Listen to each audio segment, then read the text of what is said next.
오늘 이 자리에 우리가 사랑하는 사람 한 사람 와 있어요. 또 우리 김경은 목사님이 같이 참석하고 있습니다.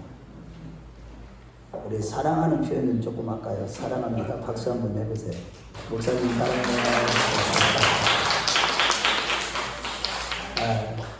제가 우리 교회를 위해서 기도하는 내용 중에 하나는 사랑이 넘치는 교회.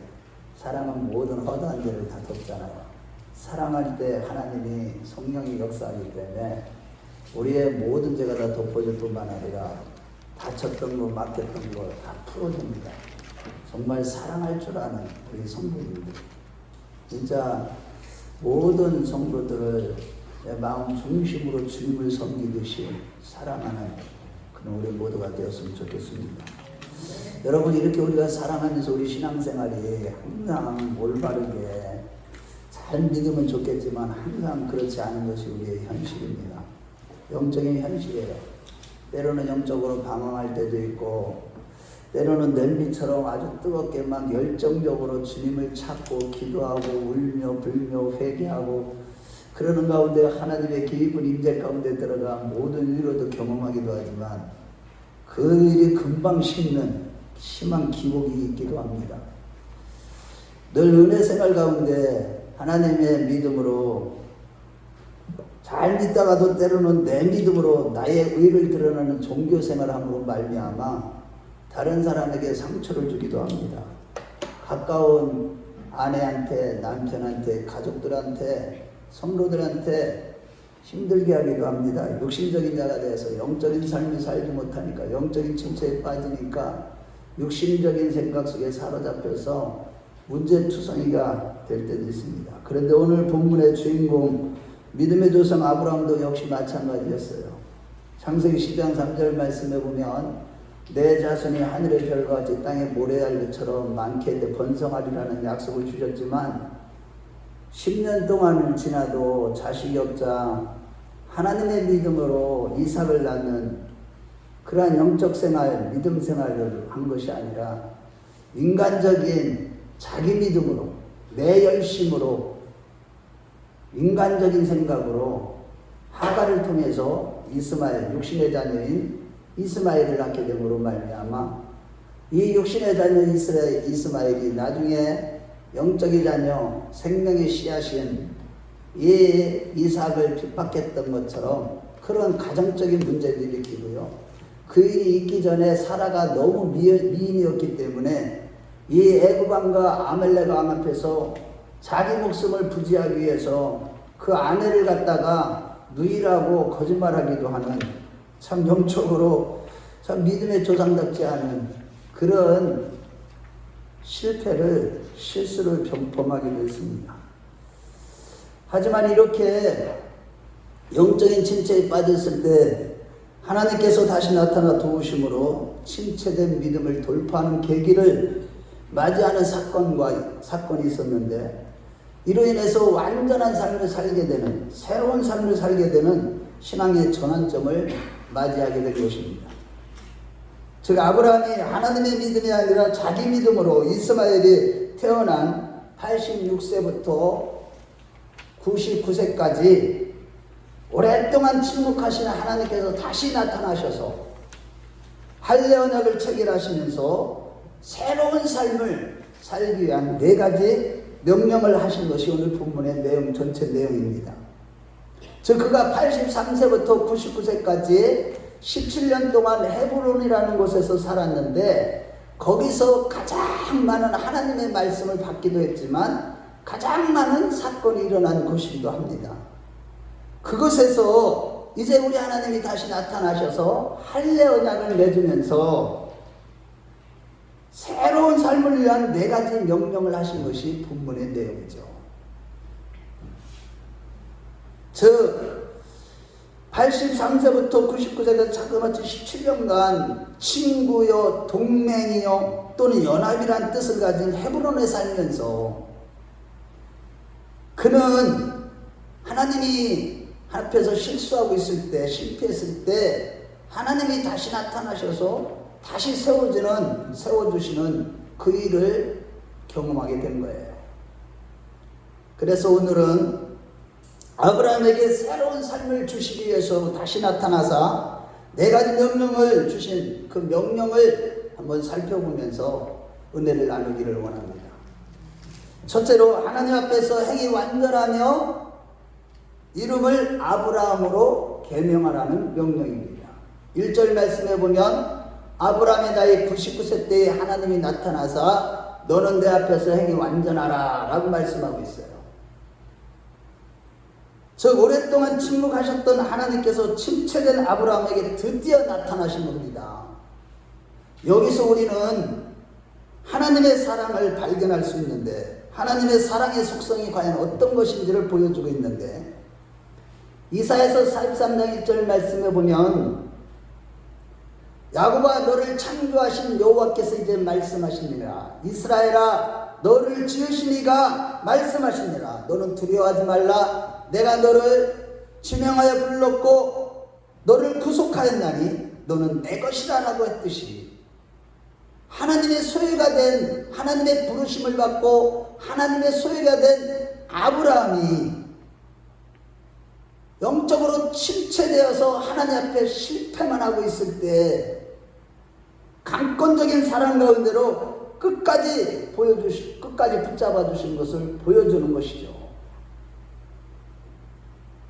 하나님은 인류의 시대로 아담이 하나님의 절대 주권을 상징하는 선악과를 따먹고 범죄했을 때도 창세기 3장 9절 말씀에 보면 아담아 내가 어디 있느냐라고 하시면서 하나님은 먼저 찾아와 주셨습니다. 이러보건대 로마서 11장 29절에 하나님의 은사와 부르심에는 뭐가 없느니라? 후회하심이 없느니라 라고 했듯이 하나님이 아브라함을 부르셨지만 아브라함이 비록 실수하고 실패하고 믿음으로 살지 못한 육신적으로 살아가는 그런 모습을 보여주었지만 그럼에도 불구하고 그 하나님은 후회하시지 않으셨어요. 아브라함을 택하시고 부르신 것에 대해서. 이는 곧 요한일서 4장 19절에 그가 먼저 우리를 사랑하셨음이니라 라고 했듯이 하나님의 먼저 사랑을 보여주시는 내용입니다. 오늘 본문은. 이것이 바로 하나님의 먼저 사랑이라는 거예요. 범죄한 우리를 먼저 찾아와서 우리를 다시 세워주시는 하나님. 즉 우리가 아브라함처럼 비록 죄와 불신 가운데 빠져서 영적인 침체를 자주 경험하지만 끝까지 강권적인 사랑으로 먼저 사랑하는 사랑과 은혜로 다시 세워주시는 하나님이심을 믿으시면 아멘 하시기 바랍니다. 그 하나님의 먼저 사랑 때문에 우리가 지금 다시 넘어졌다가도 일어서고 또 넘어졌다가도 또 일어서는 영적인 침체에 빠졌다가도 다시 영적으로 세워지는 그런 은혜를 우리가 날마다 경험하고 있는 것입니다. 그리고 영적인 침체에 빠진 아브라함을 다시 세워주기 위해서 네 가지 명령을 주실 때 첫 번째는 너는 내 앞에서 행하여 완전하라 라는 명령입니다. 이는 곧 회개를 촉구하시는 가운데 하나님과 영적인 관계를 회복하라. 잃어버렸던 영적인 관계, 즉 하나님과의 친밀한 관계를 회복하기 위해서는 너는 내 앞에서 행하여 완전해야 된다. 이렇게 말씀하신 것입니다. 이러고본데 우리가 때때로 경험하는 이 영적인 침체에서 빠졌을 때 회개만이 하나님과의 관계를 회복할 수 있고 회개만이 영육 간의 사는 길임을 믿으시기 바랍니다. 회개하지 아니하면 누구도 영적인 침체에서 빠져나올 수가 없는 것입니다. 그래서 이사야서 55장 6절과 7절 말씀해 보면 너는 하나님을 만날 만한 때 찾으라. 가까이 계실 때 그를 부르라. 악인은 그의 길을 불의한 자는 그의 생각을 버리고 여호와께로 돌아오라. 그리하면 그가 긍휼히 여기시리라. 우리 하나님께로 돌아오라. 그가 너그럽게 용서하리라 라고 하신 것입니다. 즉 성령의 계시로 우리가 영적인 침체에 빠져 있어 크고 작은 죄를 이렇게 저질렀을 때 그것을 볼 수 있는 눈이 떠져서 철저히 회개함으로 하나님과 더욱 친밀한 관계 속에서 하나님이 모든 죄를 용서해 주시고 다시 세워주시는 은혜를 입을 때 우리는 새로운 길을, 새로운 삶을 살아갈 수가 있는 것이죠. 그래서 우리가 아버지 집에 왔을 때는 그분을 바라보면서 내 눈을 열어 내 안에 있는 죄를 보게 하시고, 늘 평소에 성령으로 충만해서 그 성령님이 우리 안에 계시해 주시는 죄를 보고 회개함으로 말미암아 하나님과의 관계가 날마다 친밀해져서 정말로 날마다 새로움을 경험하는, 영적으로나 우리의 삶 속에 풍성함을 경험하는 우리 모두가 되었으면 좋겠습니다. 이러한 차원에서 내 앞에서 행하라는 말은, 이것을 원문을 직역하면 내 얼굴 앞에서 걸어가라이지만, 의미적으로는 변화 양생에 들어간 에녹처럼 늘 하나님과 동행하는 삶을 살아라. 지금 육신적으로 살아가는 것처럼 영적인 침체에 빠져 있을 때 속히 회개함으로 말미암아 하나님과 관계가 회복돼서 늘 하나님과 동행하는, 오늘 권사님이 기도한 것처럼 그런 신앙생활을 하라, 이런 말씀을 주신 것입니다.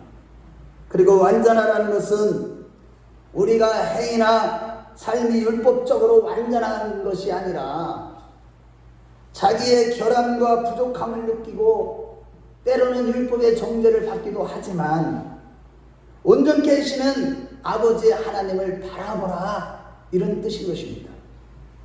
이러한 맥락에서 히브리서 12장 1절에서 2절 말씀을 볼 때 여러분 잘 들으세요. 지난주에도 말씀 전한 거예요. 이러므로 우리에게 구름같이 둘러싼 허다한 증인들이 있으니 모든 무거운 것과 얽매이기 쉬운 죄를 벗어버리고 인내로서 우리 앞에 당한 경주를 하며 믿음의 주여 또 온전케 하시는 예수를 바라보자 라고 한 것입니다. 여기서 얽매이기 쉬운 죄의 무거운 짐을 벗어버린다는 것은, 여러분들 핸드폰을 다 갖고 계시지만 핸드폰에 여러 가지 앱이 많이 깔려 있으면, 파일이 많이 있으면 그 앱이 잘 돌아가지 않는 것처럼 그 파일을 삭제해 핸드폰이 빨라지듯이 우리의 삶의 무거운 짐이고 모든 얽매이게 하는 모든 죄를 회개를 통해서 다 버려야만 영적인 침체에서 빨리 벗어나 온전한 믿음을 회복하여서 아브라함처럼 주님과 친밀한 관계 속에 동행하는 가운데 다시 세워져서 새로운 삶을 살게 되는 것입니다. 아멘. 그러나 참으로 안타까운 것은 하나님의 진리의 심판이 다가오는 것을 수많은 지금 자연재해를 비롯한 징조를 통해서 경고하고 있는 이 마지막 때인 오늘날 성도들이 아무리 회개의 메시지를 들어도 회개하지 않는 것이 문제입니다. 에스겔서 33장 말씀에 이스라엘 백성들이 하나님의 말씀을 듣고도 행치 않는 자를 회개하라고 해도 그들이 회개하지 않았던 것처럼 오늘날 스마트폰과 TV 매체, 인터넷 매체와 같은 우상을 통하여 누리는 쾌락을 하나님보다 더 사랑하는 그러한 우상 숭배의 죄를 철저히 회개하라고 그렇게 외쳐도 회개하지 않는 것입니다. 너희들이 육신대로 살면 반드시 죽을 것이요 영으로서 몸의 행실을 죽이면 살리라는 이 말씀을 듣고도 회개하지 않는 것입니다. 오히려 이사야서 30장 10절 말씀에 그들이 선견자에게 이르기를 선견하지 말라, 선지자들에게 이르기를 우리에게 바른 것을 보이지 말라, 우리에게 부드러운 말을 하라, 거짓된 것을 보이라고 했듯이 회개의 메시지 같은 것은 우리하고는 맞지 않으니까, 나는 이미 예수를 믿어서 모든 죄를 용서받았으니까 우리를 기쁘게 하고 행복하게 하는 기복주의의 말씀을 전해달라고만 합니다. 교회 오면 위로의 말씀을 전해주시고, 교회에 오면 복된 말씀을 전해주세요. 성령의 계시로 전해지는 회개의 메시지에 대부분이 유력한 자나 세상에서 성공하기만을 원하는 자들과 소위 세상적으로 똑똑한 자들은 오히려 회개하지 않고 그 회개의 메시지가 듣기 싫다고 떠나버립니다. 목사님 설교를 듣고 있다 보면 기분이 나빠서 못 견디겠다고 하며 차라리 내가 떠나는 것이 목사님을 도와주는 것이라고 핑계를 대며 떠나가 버립니다. 정말로 오늘날 너무 기복주의의 이단들, 기복주의 이단 사상이 완전히 온몸을 아주 그냥 사로잡고 있기 때문에, 모든 생각이 사로잡혀 있기 때문에 아무리 회개를 외쳐도 회개하지 않아요. 잘못된 다른 복음, 참복음, 십자가 복음, 오직 예수 복음, 이런 말씀을 듣지 않고 예수를 믿으면 성공하고 예수를 잘 믿으면 출세한다, 예수 이름 빙자하여 자기 성공을 위해서 예수 믿는 이런 사상에 사로잡혀 있기 때문에 그것을 빼내는 것이 더 힘든 겁니다. 그러나 우리는 오늘날 크고 작은 모든 죄를 회개하시고 말씀과 기도의 경건 생활에 힘쓰셔서 하나님과 친밀히 하는 가운데 늘 하나님과 동행하는 자들이 되어야 될 줄로 믿습니다. 아멘. 실로 신앙이란 누가 세워주는 것이 아닙니다. 목사가 어떻게 세워주고 하는 게 아니에요. 목사 설교 말씀 듣고서 그거에 장을 받고 그 말씀 자체가 그 사람을 생명의 씨앗으로 그 사람의 마음에 떨어질 때 말씀 자체가 능력이 되고 생명이 되기 때문에 그 사람이 변화되는 것이지, 누가 그 사람을 세워주고 목사가 세워주고 가족이 세워주고 그런 것이 아니라 내가 끊임없이 회개하면서 주님과의 관계를 친밀한 관계로 유지할 때 믿음의 조상 아브라함의 복을 받게 되는 것입니다. 날마다 주님과 친밀한 관계 속에서 새로운 삶을 위해 인생의 무거운 짐, 곧 얽매기 쉬운 죄를 속히 벗어버리고 돌이켜서 온전히 하나님만 바라보며 하나님과 동행하는 자가 되어야 하는 것입니다. 육신적인 삶에서 돌이켜서 이제는 영적인 삶, 유흥쾌락을 쫓아가고 세상의 소리에, 세상의 재미에 쫓아가는 것이 아니라 오직 마음을 하나님의 말씀으로 돌리고 십자가의 도를 가지고 나의 삶 속에 적용시키면서 영적인 삶을 살아갈 때 주님과의 관계가 회복되어서 아브라함의 복을 받게 되는 것입니다. 우리 모두 늘 회개를 통해 죄짐, 그 영적인 침체의 옷을 즉각 벗어버리고 다시 새롭게 하시고 온전케 하시는 주님만을 바라보시고 초지일관 변함없는 믿음을 가지고 하나님과 동행하면서 전진하는 우리 모두가 되시기를 주의 이름으로 축원합니다. 두 번째 명령은 5절에 이제 오르는 내 이름을 아브라함이라 하지 아니하고 아브라함이라 하리니 이는 내가 너를 여러 민족의 아버지가 되게 하느니라 라고 했습니다. 여기서 아브라함은 고귀한 아버지라는 뜻이고 아브라함은 열국의 아버지라는 뜻이죠. 그렇게 이름을 개명해 주시겠다는 겁니다. 이름이라는 것은 그 사람의 인격이나 그 사람의 본질, 속성, 영예 등을 나타냅니다만 우리가 이름을 줄 때 그렇게 짓잖아요. 그것을 전능하신 영광의 하나님께서 이름을 바꾸어 주셨다는 것은 새로운 생명이자 새로운 삶을 삶에 대한 약속, 그 새 사명이 부여된 삶에 대한 약속이요, 그 이름에 걸맞는 인격과 삶과 사명을 감당해야 하시는 등 새로운 삶을 주시겠다는 가장 큰 축복을 지금 아브라함은 받은 것입니다. 다시 말해 아브라함은 이제 하나님의 절대적인 주권적인 은혜로 이름대로의 복의 통로로서 마음의 열방을 담아 큰 비전을 가지고 살게 되는, 마치 역대상 4장 10절에 야베스의 기도처럼 삶의 지경이 넓어지는 큰 축복을 받게 된 것입니다. 우리의 삶의 지경이 그 안에서 조그만하게 하나님의 일을 하는 것도, 이 풍성한 거 누리는 것도 아니고, 내 복이 사람들에게 막 퍼져나가고 지경이, 사역의 지경이 막 넓어져서 엄청난 부유함에 영적이고 신령한 복, 이런 복을 받게 된 것입니다.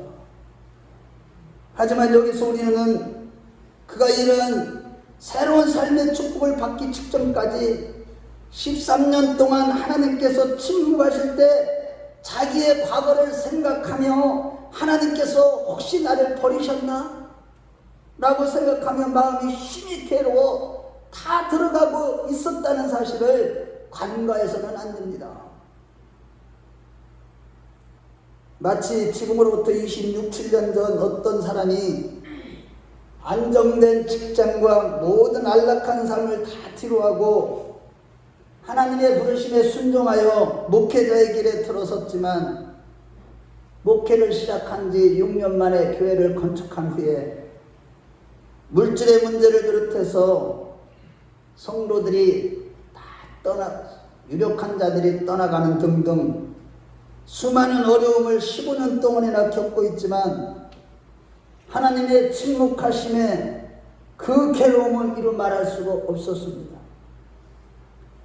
무엇보다도 혹시 성령이 떠나신 이가봇의 교회, 이가봇의 목사, 우리 교회 성도들이 이가봇의 성도는 아닌가 하고 심히 두렵고 떨며 너무 심한 괴로움을 겪을 때는 저는 얼마나 울면서 기도했는지 모릅니다. 그래서 아브라함의 그 괴로움은 조금은 합니다. 하나님의 침묵하심의 괴로움,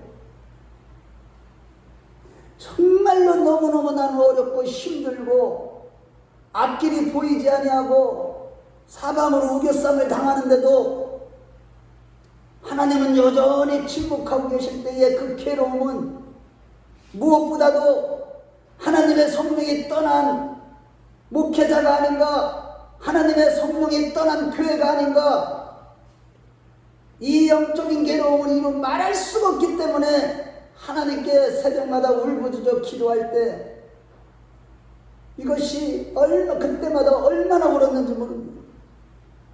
아브라함이 이렇게 괴로울 때에 드디어 하나님이 나타나셔서 하늘에서 단비가 내리는 엄청난 축복이 담긴 새 이름을 주셨으니 아브라함에게는 정말로 말로 형용할 수 없는 위로와 기쁨이 되었던 것이죠.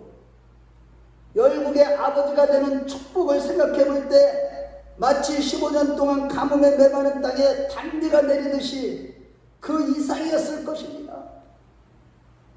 실로 아브라함으로 계명하라 하심은 그에게 있어 인생의 대전환점을 의미하는 것이었습니다. 그런데 정말로 감사한 것은 갈라디아서 3장 7절과 9절, 7절에서 9절 말씀을 볼 때 믿는 우리도 아브라함의 복을 받는다고 했듯이 우리의 신앙의 여정에서 영적인 침체에 빠지기도 하면서 연단을 받지만 이러한 연단 가운데 우리 인격과 삶의 지경이 넓어지고 축복의 통로가 되는 은혜가 임한다는 사실입니다. 할렐루야. 저는요 이것을 요즘에 누리고 있어요. 야, 아브라함의 축복이 그거였구나. 와, 앞으로 엄청난 일들이 일어나겠구나. 막 믿어지는 거예요. 따라서 우리가 영적인 침체에 빠졌을 때는 즉시 주님 앞에 나와서 철저히 회개하며 주님과의 친밀한 관계를 위하여 최선을 다하는 자들이 되십시오. 더 나아가서 열방을 품고 십자가 부활의 복음을 세계에 편만하게 전하는 자들이 되셔야 됩니다.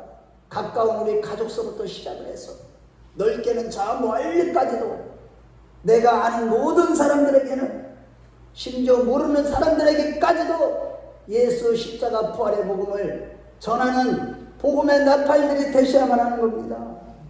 즉 내가 무엇을 잘하든지 그 은사와 능력을 가지고 내 직업과 사업을 통해서도 어떻게 하나님의 사랑과 예수님의 구속의 은혜를 이웃들에게 전할 수 있을까라는 그 비전과 더 큰 꿈을 가지고 열방을 마음속에 품고 기도하는 축복의 통로들이 되셔야 될 줄로 믿습니다. 그럴 때 마태복음 6장 33절에 너희는 먼저 그의 나라와 그의 의를 구하라 그리하면 이 모든 것을 너희에게 더하시리라고 했듯이, 하나님께서는 우리가 이렇게 주님과 친밀한 가운데 우리의 사역의 지경이 넓어지는 일을 위해서 다른 사람들까지도 이 복음으로 말미암아 구원을 얻고 하나님 나라가 확정되는 일을 위해서 우리가 기도하고 애쓰고 주님의 몸된 교회를 위하여 몸부림칠 때에 하나님은 우리에게 아브라함의 축복을 주시고 우리의 삶을 풍성하게 하실 줄로 믿습니다. 저와 여러분들이 그러한 자들이 되었으면 좋겠습니다. 둘째로, 내 언약을 너와 내 후손이 대대로 지키며 다 할례를 받으라는 명령입니다. 세 번째 명령은 언약을 지키라는 명령입니다. 우리 9절 말씀 한번 읽어보겠습니다. 시작. 아브라함이 또 아브라함에게 이르시되 그런즉 너는 내 언약을 지키고 내 후손도 대대로 지키라. 이런 거 창세기 이후에 보면, 12장 말씀 이후에 보면 하나님은 아브라함이 언약을 잊을만 하면 다시 나타나셔서 다시 이 자손에 대한, 땅에 대한 언약을 7번이나 걸쳐서 상기시켜 주실 때 특히 믿음의 대가 끊어지지 않도록 언약을 지키며 그 언약은 자손 대대로 성취할 약속이기 때문에 대대로 지키라는 명령을 지금 다시 주님이 주신 것입니다. 이러고 본데 하나님께서 아브라함을 부르신 목적 중에 하나는 자신뿐만 아니라 신앙을 전수함으로 말미암아 다른 세대의 모든 사람들이 복을 받게 하는 일인 것입니다. 그 창세기 18장, 이제 다음 장인데 18절 19절에 볼 때 모든 자손들이 언약을 다 지켜서 아브라함의 복, 그 신령한 구원의 복과 기름진 복을 받게 하시기 위해서 아브라함을 특별히 택하시고 부르셨다는 것입니다. 즉 오늘날 성도들이 자기에게 속한 자들에게 모든 사람을 위해서 기도하고 최선을 다해서 신명기 6장 7절 말씀대로 자녀에게 부지런히 가르치고 집에 앉았을 때든지 길을 갈 때든지 누워있을 때든지 일어날 때든지 말씀을 강론할 것이라고 했듯이 복음의 말씀을 전하는 책임이 저와 여러분들에게 있는 것입니다. 다시 말해서 예레미야 31장과 에스겔서 36장의 새 언약의 말씀을 언약대로 말씀을 신비에 새겨주시고 오늘날 교회 생활하면서 하나님의 새 영을 부어주심으로 영의 직분을 받은 우리가 늘 성령의 계시로 십자가 부활의 복음을 정확하게 깨닫고 이 복음이 뭔지를 알아야 되잖아요.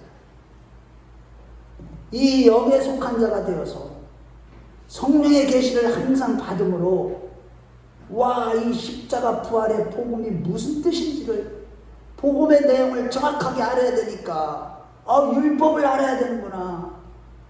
율법과 복음을 정확하게 동시에 알을 때 이제는 예수님이 십자가에서 죽으신 이후로 나는 이제부터는 내가 매일 내가 죽음으로 말미암아 다시 살아나는, 다시 새 사람으로 살아나는 이 복음을 정확하게 깨닫고 그렇게 살아가면서 우리는 복음을 전해야 하는 사명이 있는 것입니다. 이러한 차원에서 바울 사도는 로마서 10장 14절에 15절 말씀에 보면 그런저 그들이 믿지 아니하는 일을 어찌 부르리요 듣지도 못한 일을 어찌 믿으리요 전파하는 자가 없이 어찌 들으리요 보내심을 받지 아니했으면 어찌 전파하리요 기록된 바 아름답도다 좋은 소식을 전하는 자들의 발의함과 같으니라고 했습니다. 그러므로 여러분 기회를 얻든지 못 얻든지 십자가 부활의 복음을 부지런히 가르치고 전함으로 자녀들과 가족과 많은 영혼들이 구원의 복을 받으며 아브라함의 복을 받는 놀라운 역사가 저와 여러분들을 통해서 날마다 일어나시기를 주의 이름으로 축원합니다. 네 번째는 할례를 받으라는 명령이에요.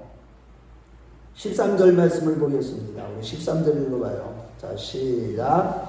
너희 집에서 난 자든지 너희 돈으로 산 자든지 할례를 받아야 하니 이는 내 언약이 너희 살에서 영원한 언약이 되리라.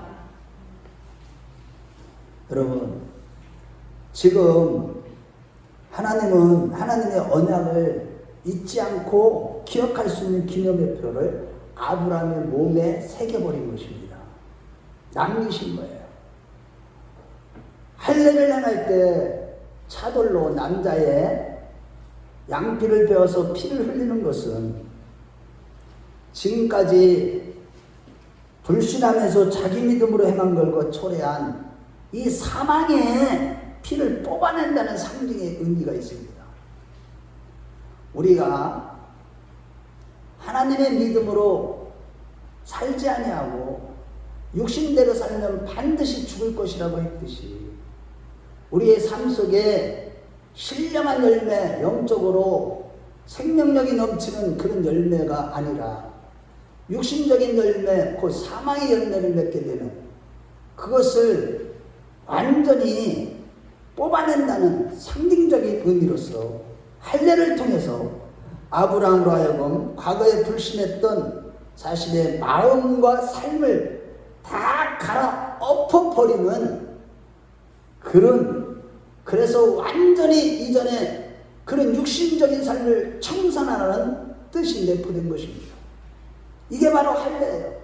이는 오늘날 예수를 믿고 난 후에 우리가 옛사람을 벗어버리고 의와 진리의 거룩함으로 새사람을 입기 위해서 물세례와 뇌 성령 세례를 받으라는 그런 뜻인 것입니다. 그리고 12절에 보면 너희는 대대로 모든 남자는 집에서 난 자나 또는 너희 자손이 아니라 이방 사람에게서 돈으로 산 자를 막론하고 난 지 8일 만에 할례를 행하라고 했을 때 여기서 8이라는 숫자는 새 창조를 의미하는 숫자로서 하나님께서 아브라함에게 과거의 모든 불신의 죄를 단절시키고 거룩한 하나님의 백성답게 살도록 준비하는 절차, 곧 새롭게 재창조하는 하나님의 역사를 의미하는 것입니다. 이 같은 차원에서 바울 사도는 로마서 2장 29절 말씀에 너희는 마음의 할례를 행하라. 날마다 우리는 마음의 할례를 받음으로 신앙생활하면서 마음의 할례가 날마다 있는 가운데 날마다 새롭게 창조되는 새로운 피조물이 되어가는 그런 신앙생활을 하라는 것입니다. 다시 말해 예레미야 31장 33절에 하나님께서 새 언약을 주실 때 이 의문의 법, 율법을 주어봤자 그것이 지킬 수가 없는 것이기 때문에 그건 정죄의 법이기 때문에 사망의 법이 있기 때문에 오히려 이제는 하나님의 말씀을 우리의 신비에 새겨주실 것이고 에스겔서 36장 26절 말씀에 새 영을 부어주어 하나님을 믿으라 하지 않아도 하나님을 알라 하지 않아도 다 하나님을 알게 되는 새 언약을 받은 하나님의 백성으로서 늘 우리 마음에 성령으로 말미암아 날마다 재창조의 역사를 행하시는 것을 의미하는 것입니다.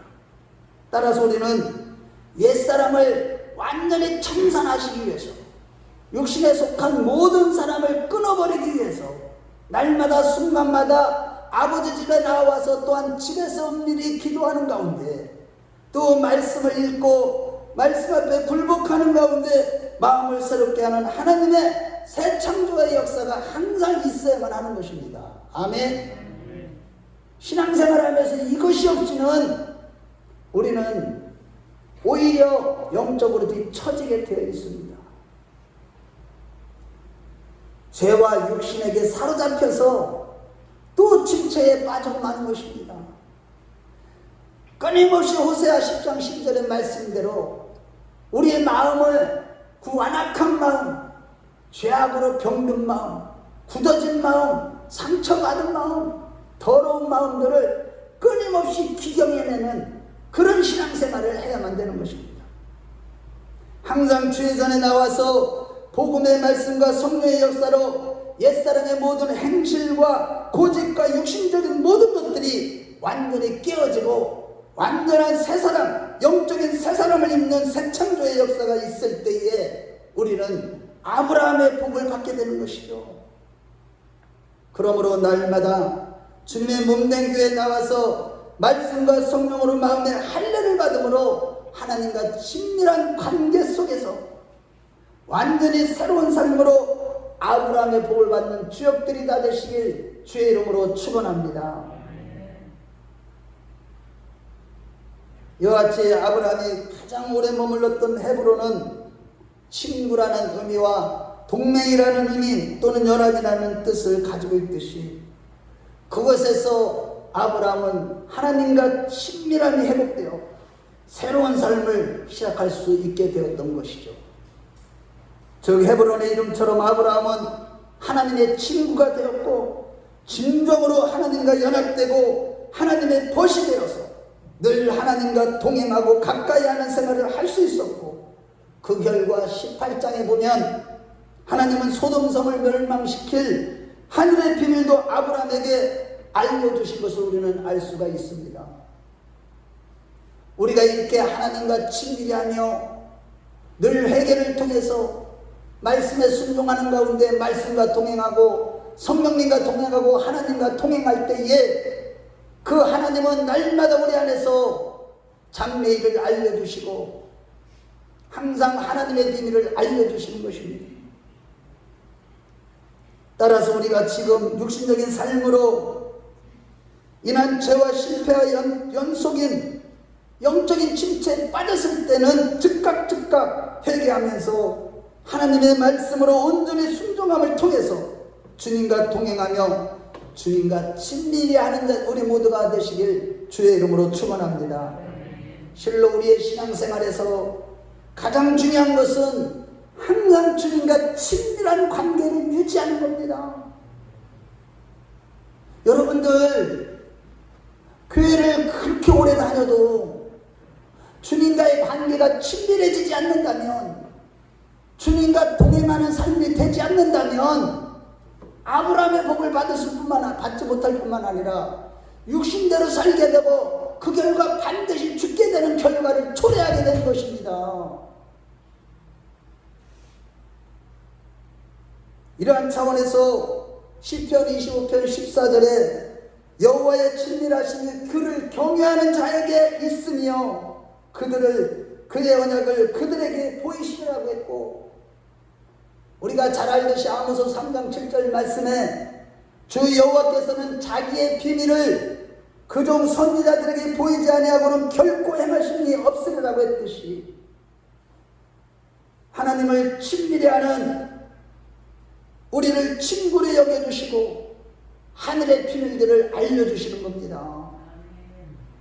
또 한편으로 헤브론은 아브라함이 7번째와 10번째 살던 장소로서 여기서 17수를 발견하게 되는데, 10은 충만한 수요 7은 하나님의 수 완전한 수로서 아브라함이 헤브론에서 슬픔과 불신으로 시작했지만, 그러나 하나님의 택하심에는 후회하심이 없고 부르심에는 후회하심이 없기 때문에 하나님의 열심으로 최후의 승리를 할 수 있음을 보여주는 것입니다.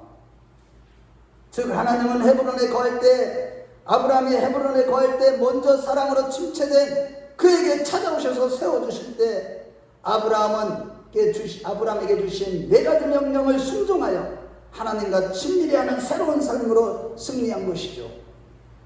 육신적인 삶에서 영적인 새로운 삶으로 곧 영으로서 몸의 행실을 죽이는 삶을 살아가게 된 것입니다. 십자가의 길, 좁은 길, 남들이 가지 않는 길을 아브라함은 꿋꿋이 걸어간 것입니다. 오직 견고한 믿음으로 걸어간 것입니다. 결국은 로마서 4장 20절에 믿음이 없어 하나님의 약속을 심지 않고 믿음에 견고해져서 하나님께 영광을 돌리는 그런 인생을 아브라함은 살아갔기 때문에 그는 믿음의 조상이라는 엄청난 성경이 증거하는 하나님이 인정하는 사람이 되었던 것입니다. 이러한 맥락에서 바울 사도는 고린도전서 15장 57절에 우리 주 예수 그리스도로 말미암아 이김을 주시는 하나님께 감사한다고 한 것입니다.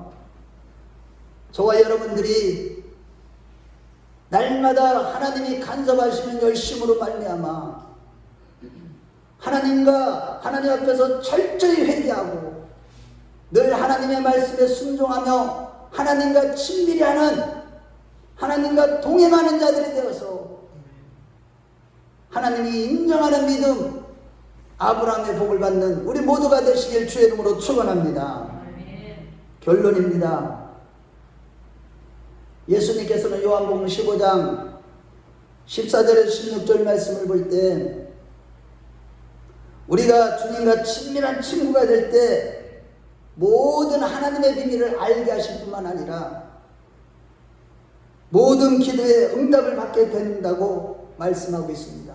우리 한번 찾아보겠습니다. 요한복음 15장 14절에서 16절이에요.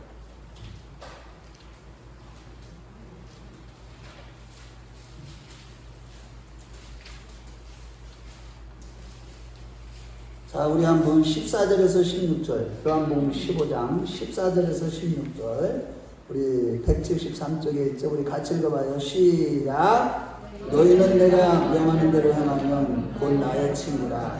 이제부터는 너희를 종이라 하지 아니하리니 종은 주인이 하는 것을 알지 못하느라. 너희를 친구라 하였느니 내가 내 아버지께 들은 것을 다 너희에게 알게 하였습니다. 너희가 나를 택한 것이 아니요 내가 너희를 택하여 세웠나니 이는 너희로 가서 열매를 맺게 하고 또 너희 열매가 항상 있어 받게 하여 내 이름으로 아버지께 무엇을 구하든지 다 받게 하려 하니라. 아멘. 따라서 우리가 만일 아브라함이 믿음으로 말미암는 영적인 자녀인 이삭 곧 생명의 열매가 아니라 육신의 자녀인 이스마엘을 낳았던 것처럼 우리도 때때로 육신적인 삶으로 말미암아 죄와 실패와 영속적인 영적인 침체에 빠졌다면 즉각적으로 하나님께 나와 얽매이기 쉬운 죄를 다 벗어버리는 그런 자들이 되시고 말씀에 온전히 순종함으로 주님과 친밀한 친구가 되셔서 늘 주님과 동행하는 자들이 되십시다. 아멘. 항상 영으로서 우리 몸의 행실을 죽이는 일, 이거는 보통 힘든 일이 아닙니다. 성경은 분명히 얘기합니다. 교회 나간다고 구원받는 것도 아니고 내 열심을 낸다고 구원받는 것도 아니고 내가 믿어서 구원받는 것도 아니고 오직 하나님의 믿음으로 영으로서 예수 그리스도를 육체대로 알지 아니하고 영으로서 알아가는 믿음, 그 믿음으로만 구원을 받는다고 그렇게 말씀하고 있는데도 여전히 내 믿음으로 종교생활함으로 말미암아 마지막 때 주님 앞에 섰을 때 이 불법을 행하는 자들아 나를 떠나가라 내가 너를 도무지 알지 못하노라 이런 소리를 듣게 되는 겁니다. 우리가 항상 신앙생활하면서 가장 힘써야 되는 것은 육신대로 살면 반드시 죽는다는 말씀을 기억하고 영으로서 몸의 행실을 날마다 죽이는 자들이 되어야 되고 늘 깨어 기도하고 복음의 말씀을 듣는 경건 생활로 늘 성령 충만함을 받아서 예수를 육체대로가 아니라 영으로서 알아가는 날마다 새로운 삶을 살아가는 자들이 되십시다. 아멘. 여러분, 정말로 이게 영으로서 이 예수를 알아간다는 거, 이것은요, 내가 경건 생활을 하지 않으면, 즉 내 마음에 항상 성령과 말씀의 지배를 받지 않으면 그렇게 살아가는 신앙생활을 할 수 없습니다. 예수를 육체대로 알아버리면 구원이 없다는 거예요. 내가 예수를 믿으면 구원 못 받는다는 겁니다. 이 말귀를 알아듣는 저와 여러분들 되시길 주의 이름으로 축원합니다. 내 안에 그분의 영으로 그분을 믿는, 그분을 알아가는 그 믿음에 구원이 있다는 겁니다. 이 얘기는 무슨 얘기냐? 철저하게 내가 죽고 예수로 살아갈 때, 성령으로 충만한 가운데 성령의 계시로 예수를 날마다 영으로서 알아갈 때 거기에 구원이 있고 거기에 생명이 있고, 그것이 바로 하나님의 교회요 새 예루살렘이요, 그것이 바로 주님의 거룩한 신부된 교회인 것입니다. 여러분, 특히 우리 죄를 지적하며 회개의 말씀을 주실 때 그 말씀에 온전히 순종하여 철저히 회개하는 자들이 되십시다. 아멘. 그래서 온전히 하나님과 연합된 진정한 하나님의 법들이 다 되시길 주의 이름으로 축원합니다. 반드시 하늘의 비밀들을 알게 해주시고 깨닫게 되고 분별하는 가운데 신령한 열매를 맺게 되고 기도하는 것마다 다 응답받는 축복의 열매가 있게 될 것입니다. 더 나아가서 지난주에 주신 말씀대로 우리 인생이 쓴물이 단물로 바뀌어지는 인생이 되는 것입니다. 즉 모든 소원이 이루어지며 단잠을 자는 축복과 무엇보다도 하나님의 말씀이 송이꿀보다도 더 달게 느껴지는 가장 큰 축복을 받게 될 것입니다. 우리 모두 그러한 자들이 다 되시길 주의 이름으로 축원합니다. 주의 이름으로 축원합니다. 그다 같이 눈을 감아보세요. 정말로 나는 지금 주님 앞에서 육신적인 삶으로 인해서 날마다 실패와 불신과 죄를 지으며 영적인 침체에 빠져있지는 않은지요? 만일 그렇다면 지금 얽매기 쉬운 모든 무거운 죄를 벗어버리고 하나님 앞에 행위 완전하여 주님만 바라보고 주님과 동행하는 자가 되기를 원한다고 기도하십시오. 회개하십시오. 아브라함처럼 이름을 바꿔주신 은혜, 그 사역과 삶의 지경을 넓혀주는 축복을 받기를 원한다고 기도하시고요. 무엇보다도 생명의 열매를 맺으며 가장 가까운 이웃부터 먼 이웃까지 복음 전하는 일에 힘쓰게 하셔서 이 모든 것을 더하시는 은혜를 받게 해달라고, 비록 침체에 빠지기도 하지만 분명히 최후의 승리를 믿고 항상 말씀과 기도로 완악한 마음을 기경하는 자가, 마음의 할례를 행하는 자가 되게 해주시고, 이렇게 행함으로 주님을 친밀히 하는 주님의 친구가 되어서 아브라함처럼 복을 받고 하나님께 영광을 돌리는 자가 되게 해달라고, 옆에 사람 의식하지 마시고 이 시간에 이 자리에 와 계신 성령님을 의식하며 그분을 바라보며 주의 한번 부르고 기도하겠습니다. 주여